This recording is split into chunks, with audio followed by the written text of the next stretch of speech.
तो मलेरिया शब्द, सबसे पहले तो मलेरिया शब्द के बारे में जान लें। मैल एयर, गंदी हवा। पुराने ज़माने में कहा जाता था कि नाले, पॉन्ड्स एंड स्ट्रीम जहाँ पानी ठहरा हुआ होता था वहाँ ये फीवर पाया जाता था। 1890 में पता पड़ा ये तो मच्छर के खाने से है। वो मच्छर एक इंसान से दूसरे इंसान डंक मार के पहले वो कीटाणु एक आदमी को देगा और फिर उसी इंसान से खून से वो कीटाणु लेकर दूसरे आदमी को देगा। 2010 तक गवर्नमेंट ऑफ इंडिया का गाइडलाइंस थी कि कोई भी इंसान अगर फीवर लेके आ रहा है और फीवर के अलावा उसको कोई और सिम्टम नहीं है, कोई जुकाम खांसी नहीं, कोई पेट दर्द नहीं, सीधा मलेरिया की दवा दे दो। उस वजह से ड्रग रेजिस्टेंस डेवलप हो गया और वो क्विनीन अब नाकाम है। एक स्पेशल किस्म का मलेरिया होता है जिसको कि हम प्लास्मोडियम फैल्सीपेरम मलेरिया कहते हैं। Complicated malaria, much more serious disease, सारे बॉडी ऑर्गन इन्वॉल्वमेंट होते हैं, specially brain. Death rates are very high. It is the female mosquito which causes the bite, male mosquito doesn't. Singapore ने genetically mosquitoes को modify कर दिया है, तो male mosquito के अंदर जेनेटिकली चीज़ें मॉडिफाई कर दी सो दैट जो लार्वा पैदा हो रहे हैं वो सारे मेल पैदा हो रहे हैं। बच्चों को मलेरिया हो जाए तो माँ बाप बहुत घबरा जाते हैं और आज मलेरिया पर ही बात करेंगे। चाइल्ड स्पेशलिस्ट, जाने माने child specialist doctor Mahesh Hiranandani ji हमारे साथ हैं। उनके साथ हमने बहुत सारे वीडियो सेहतनामा में बनाए हैं।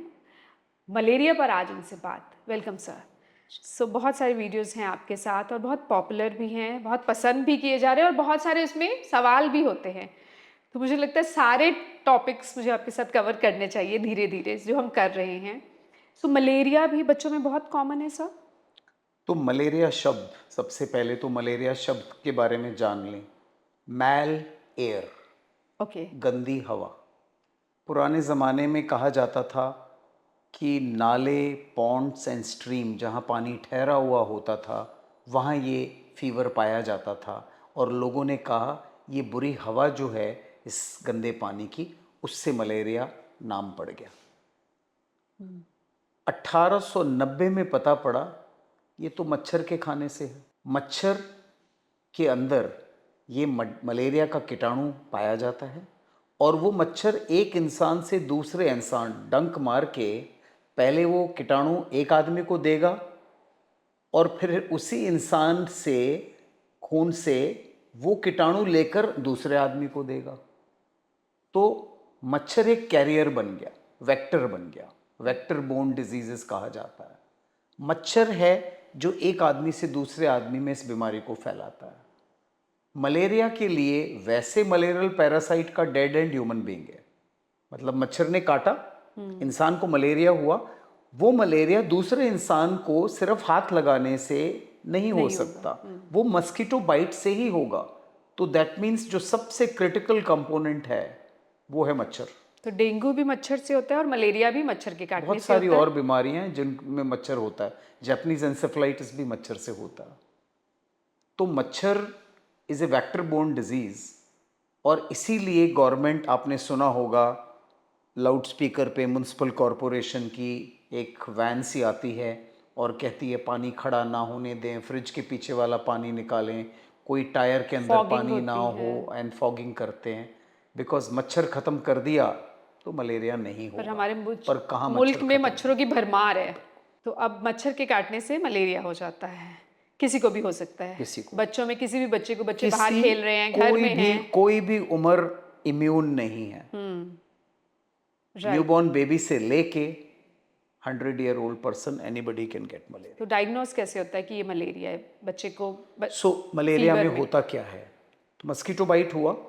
कई लोग मस्कीटो बाइट बच्चे को होता है तो पहले दिन ही पहुंच जाते हैं कि इसको मच्छर ने काट लिया है। तो मच्छर काटने के कम से कम 10 दिन बाद सिम्टम आएंगे मलेरिया के।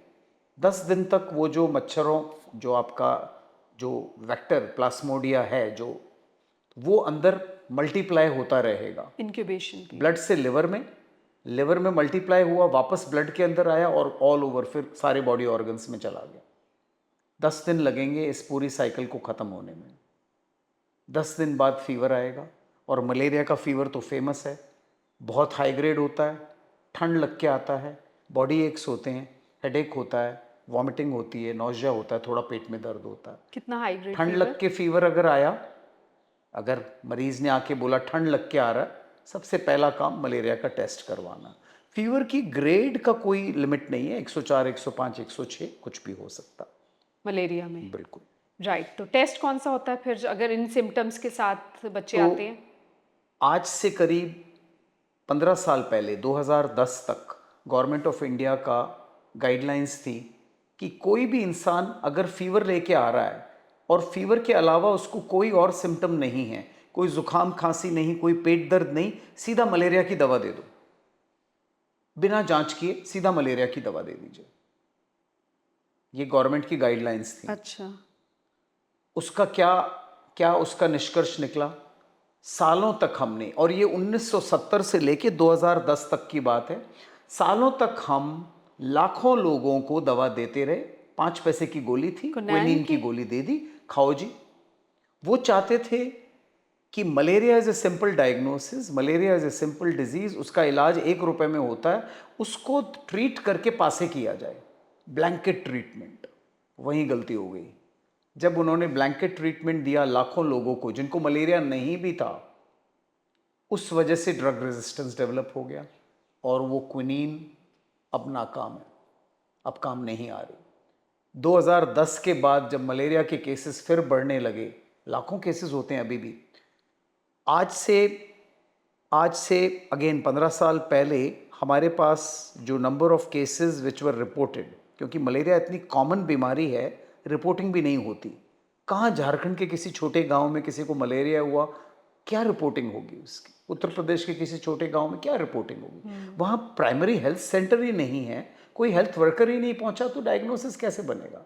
दे ऑल यूज्ड टू सफर और डाई। मौत भी होती लाखों है केसेस होते थे मलेरिया से? मलेरिया के लाखों केसेस होते थे। 16 से 20 लाख की तो रिपोर्टिंग थी सिर्फ। डब्ल्यूएचओ ने बोला 16 और 20 लाख तो जोक है, it will be in crores. WHO और गवर्नमेंट ऑफ इंडिया की रिपोर्टिंग में हमेशा, बिकॉज रिपोर्टिंग हम उसी की करेंगे जहां हमने या ट्रीट किया या डायग्नोज किया। अगर वो केस भी 20 लाख थे, इट्स ए ह्यूज नंबर। आज की तारीख में इंडिया से 2 लाख केसेस रिपोर्ट होते हैं मलेरिया के, which is an under reporting. अगर मैं यहाँ बैठा हूँ इस शहर में और मैं अगर साल के 10 भी केसेस में मलेरिया सस्पेक्ट करता हूँ, तो you can imagine all over India कितने होंगे। तो अंडर रिपोर्टिंग है। एक बात अच्छी हो गई कि ब्लाइंडली क्विनीन नहीं दिया जा रहा, क्विनीन आसानी से मिलता भी नहीं है, और बहुत अच्छा हुआ कि हमने इस प्रैक्टिस को बंद किया। बट देन जितना भी हमने 30-40 सालों में किया था जिसमें कि क्विनीन नाकाम हो गई, उसकी वजह से हमें नई नई दवाइयों का आविष्कार करना पड़ा और इस्तेमाल करना पड़ा। फीवर के अलावा एक स्पेशल किस्म का मलेरिया होता है जिसको कि हम प्लास्मोडियम फैल्सीपेरम मलेरिया कहते हैं। 2 तरह के कॉमन होते हैं, vivax which is a common malaria, simple easy to treat. Falciparum, complicated malaria, much more serious disease, सारे बॉडी ऑर्गन इन्वॉल्वमेंट होते हैं, specially brain, death rates are very high. तो ये 2 बीमारियां, 2 अलग अलग किस्म के मलेरिया हैं। इसीलिए मलेरिया के डायग्नोसिस के वक्त हमारा स्पीशीज, स्ट्रेन का आइडेंटिफाई होना ज़रूरी है, बिकॉज दोनों का इलाज अलग है।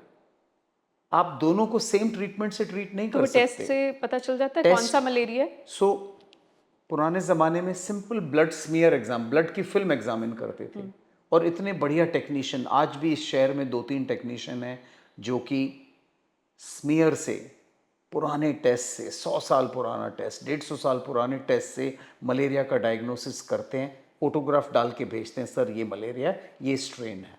बट उस टेस्ट को देखने के लिए, एक फिल्म को देखने के लिए 30 से 40 मिनट का समय लगता है। Cost of that test is 70 rupees. 70 रुपये के पीछे कोई आदमी 40 मिनट लगाएगा, वो एक प्रैक्टिकल नहीं हो जाती बात। रैपिड डायग्नोस्टिक टेस्ट आए, उनकी सेंसिटिविटी इतनी बढ़िया नहीं है, वो टेस्ट 3 मिनट में पॉजिटिव नेगेटिव आ जाता है, पर यस वो काफ़ी सारे केसेस मिस भी करता है। कौन टेस्ट सा है मलेरिया, ये मिस मलेरिया करता के लिए है? कार्ड टेस्ट होता है, बस उसमें ब्लड का एक ड्रॉप डालना है, वो आ गया पॉजिटिव तो लाइन आ जाएगी। इन टेस्ट को वो बेटर बेटर करते जा रहे हैं एंड मे बी हम नियर फ्यूचर में उम्मीद रखते हैं कि काफ़ी सेंसिटिव टेस्ट आ जाएंगे मलेरिया के लिए। राइट। और तो एआई भी से भी टेस्ट हो रहे हैं आजकल? एआई के अंदर एआई का इस्तेमाल होता है कि माइक्रोस्कोप के अंदर एक सॉफ्टवेयर होगा जिसमें कि सारी स्कैनिंग होगी, जो ह्यूमन आई 40 मिनट लगा रही है वो सारी की सारी स्लाइड को एआई द्वारा एक 60 सेकंड के अंदर आइडेंटिफाई हो जाएगा कि मलेरिया है या नहीं है। 100% सही है? पैरासाइट पैरासाइट लोड कितना है, कितने मलेरियल पैरासाइट हैं और कौन सी स्ट्रेन है, सब कुछ आ जाएगा in 60 seconds. People are already doing it. Okay, और सही है ये? बिल्कुल सही। राइट। Very sensitive. अब बच्चे को मलेरिया डायग्नोज हो गया, टेस्ट में आ गया मलेरिया है, इलाज क्या है इसका? सिंपल, दो तरह के मलेरिया हैं, वाइवेक्स एंड फैल्सीपेरम। वाइवा के लिए तो अभी भी क्विनिन इस्तेमाल होती है और उसमें ये होता है सिर्फ वाइवेक्स के अंदर कि हमें 3 से 4 दिन का कोर्स क्लोरोक्वीन का देना होता है और उसके बाद प्राइमाक्वीन दी जाती है दवा 15 दिन के लिए, जिससे कि शरीर के हर अंग से मलेरियल पैरासाइट को ख़त्म कर दिया जाए। जो फैल्सीपेरम मलेरिया होता है इसमें कॉम्बिनेशन थेरेपी यूज़ होती है, 2-3 किस्म के ड्रग्स होते हैं जिनको कि कंबाइन करके यूज़ किया जाता है। Single drug is dangerous falciparum में। तो इलाज अवेलेबल है। सबसे पहले स्ट्रेन आइडेंटिफिकेशन होना ज़रूरी है। अगर आप वाइवेक्स को फैल्सीपेरम के लिए ट्रीट कर रहे हैं, रिजल्ट विल बी ज़ीरो, और फैल्सीपेरम को वाइवेक्स के साथ कर रहे हैं, उस आदमी को धकेल रहे हैं कॉम्प्लिकेशन की तरफ। इसीलिए ये आइडेंटिफाई होना ज़रूरी है मलेरिया की कौन सी किस्म है इस इंसान। Right. By law of averages vivax बहुत ज़्यादा होता है, फैल्सीपेरम कम होता है। जब भी कोई बच्चा या एडल्ट बहुत ज़्यादा बीमार लगे, कॉम्प्लिकेशंस आते हुए नज़र आए, जैसे कि होश बिगड़ना, बहुत ज़्यादा पेट दर्द या उल्टियाँ होना, डिहाइड्रेशन होना, क्लॉटिंग की एबनॉर्मलिटीज़ होना, ऑलवेज फैल्सीपेरम के बारे में सोचा जाता है और फैल्सीपेरम के लिए ही इलाज किया जाता है। राइट। तो इन बातों का बहुत ध्यान रखना है और बिल्कुल। पेरेंट्स को भी अवेयर होना चाहिए। वीडियोस देख के, ये वाले वीडियोस देख के आप अवेयर हो सकते हैं कि आपको किन चीज़ों का ध्यान रखना है अगर आपके बच्चे में मलेरिया है। अब किन चीज़ों से खतरा है? बच्चे को जान का भी खतरा होता है मलेरिया है तो? सो फैल्सीपेरम में मैंने जैसे बताया कि कई बार पैरासाइट लोड इतना ज़्यादा होता है कि वो पूरी जो हमारी नसें हैं उसके अंदर भरा पड़ा होता है पैरासाइट, और सर्कुलेशन स्लो हो जाता है वेरियस बॉडी ऑर्गन्स को, जैसे कि ब्रेन, किडनी, इंटेस्टाइन, लिवर। तो इसमें इन्हीं चीज़ों के कॉम्प्लिकेशन, रीनल फेलियर होना, हेपेटिक फेलियर होना, ब्रेन के अंदर रुकाव होना ब्लड सप्लाई का, तो ये कॉम्प्लिकेटेड केसेस फैल्सीपेरम के होते हैं। एक चीज़ मैं बताना भूल गया, मलेरिया इन दिनों पिछले 15 साल से number of cases definitely come हुए हैं, जैसा कि हमारे गवर्नमेंट की रिपोर्टिंग सिस्टम में पाया गया है। 2010 में लगभग 18-19 लाख केस थे, पिछले साल 2 लाख केस रिपोर्ट हुए हैं, 1/8 हो गया, भले अंडर रिपोर्टिंग है तो भी। एज ए डॉक्टर मैं भी यही कहूँगा कि जितना मलेरिया मैंने आज से 20 साल पहले डायग्नोज किया था उतना मैं देखने को नहीं मिलता है। अलग अलग कारण हैं उसके। 2 एज ग्रुप्स हैं जिनके अंदर, रादर 3 एज ग्रुप्स जिनको कि हमें स्पेशल अटेंशन देना है। एक है बच्चे, number 2 pregnant women, number 3 old age. ये 3 एज ग्रुप्स हैं जिसमें कि मलेरिया कॉम्प्लिकेटेड होता है, death rates are very high, specially pregnant women, because उसमें 2 लोग इन्वॉल्व हैं, माँ और उसके गर्भ में पल रहा बच्चा। डेथ हो सकती है, इन यूट्रो डेथ हो सकती है बच्चे की, अगर मदर को प्रेगनेंसी के दौरान मलेरिया हो जाए। तो बहुत केयरफुली ध्यान इनका रखना ध्यान, है। बिल्कुल। बचा जा सकता है मलेरिया से? हाँ जी, हाँ जी, ऐसा नहीं है, malaria is a simple disease. अगर राइट टाइम पे पिकअप हो और राइट काइंड ऑफ ट्रीटमेंट मिले, वाइवेक्स को वाइवेक्स का, फैल्सीपेरम को फैल्सीपेरम का, द सक्सेस रेट इज 100%। बच्चे को क्या खाने को दें, क्या ना दें अगर मलेरिया है? नहीं, मलेरिया में खाने, हाइड्रेशन मेंटेन करना बहुत ज़रूरी है। पानी खाने पीने अच्छा की दें। फिक्र नहीं है, यस, क्योंकि मलेरिया में बच्चे के डिहाइड्रेट अगर होगा तो वही सर्कुलेशन स्लो होगा, बॉडी वेरियस इंपॉर्टेंट ऑर्गन्स को ब्लड सप्लाई कम होगी, तो इसीलिए हाइड्रेशन का मेंटेन तो होना बहुत हाइड्रेशन में ज़रूरी आप है। नींबू पानी, सब लस्सी, कुछ, सब कुछ दे सकते बिल्कुल, हैं। ओआरएस नॉर्मल वगैरह पानी भी तो जब है ही। इस्तेमाल होता है करते हैं लोग। अब आजकल कुछ कंट्रीज़ हैं, जैसे कि मिसाल के तौर पे मैं एग्जांपल देना चाहूँगा सिंगापुर का। उन्होंने 2 चीज़ें की हैं जो कि सारी दुनिया को सुननी चाहिए, देखनी चाहिए।